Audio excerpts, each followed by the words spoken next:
I'll read just a page from a story that I published a year ago called "The Program in Profound Thought." And I think the only thing you need to know to understand what I'm going to read is that the central character is a 50-something academic named Herbert Baker, who's been burned out in his teaching role for some time. And in an effort to raise money to pay his brother to build a deck on the back of his house, Herbert created a fake speaking program called the Program in Profound Thought, where he scheduled fictitious speakers to come in and give readings, academics. And he's just been caught. He's been brought into the dean's office to explain the expenditures for the Program in Profound Thought. And the dean's name is Merriweather, so I'll read a little bit of their conversation. So let me get this straight. The dean cut him off as he flipped through the computer-generated expense reports for nearly 8 years of profound thought. You invite these people in and they give talks. Yeah, that's right. They're experts in the field of profound thought. Herbert's nose was running, sweat dripped off his earlobes. And what exactly is the field of profound thought? Well, Herbert cleared his throat. Profundus, as you know, is a Latin word. It was used by Neoplatonists like Pico to describe a state of inner contemplation. Dean Merriweather remained conspicuously silent. Herbert started over.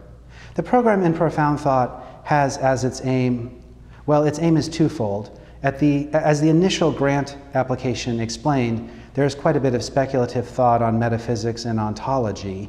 Herbert dipped his chin as he emphasized a word, the meaning of which he had never been entirely sure of.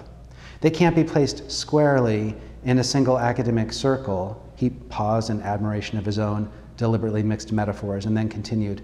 But this thought is important nonetheless, or important perhaps because it is outside of the academic profession. So the Program in Profound Thought intends to tap these human resources by inviting speakers to Excellence University in order to see what more or less unconventional, or at least non-institutional thinkers are generating regarding, but that was enough. He couldn't go on with his lie.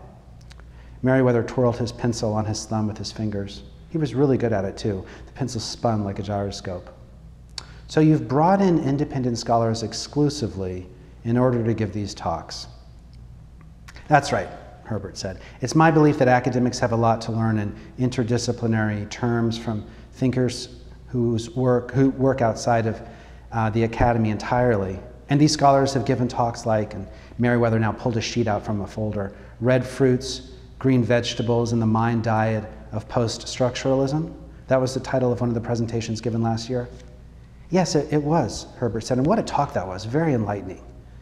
Relativity, Bikram yoga, and the automotive arts. I believe that one was given the year before. Merriweather held a blank stare for several seconds, the whole while his pencil spinning round and round. Herbert had to look away. And these talks have been held where? In our building, 3rd floor, the conference room. And how has attendance been? Oh, good, very good. Most of our speakers have had to come in on Friday afternoons since they have real jobs.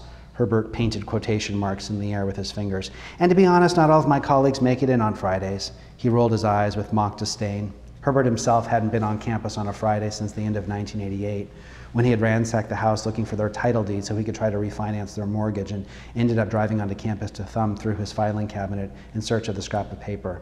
Right now, though, at this juncture of the interrogation, he held the upper hand. Merriweather would never be able to get him by calling in his colleagues. They'd claim to have attended the talks to cover their own asses.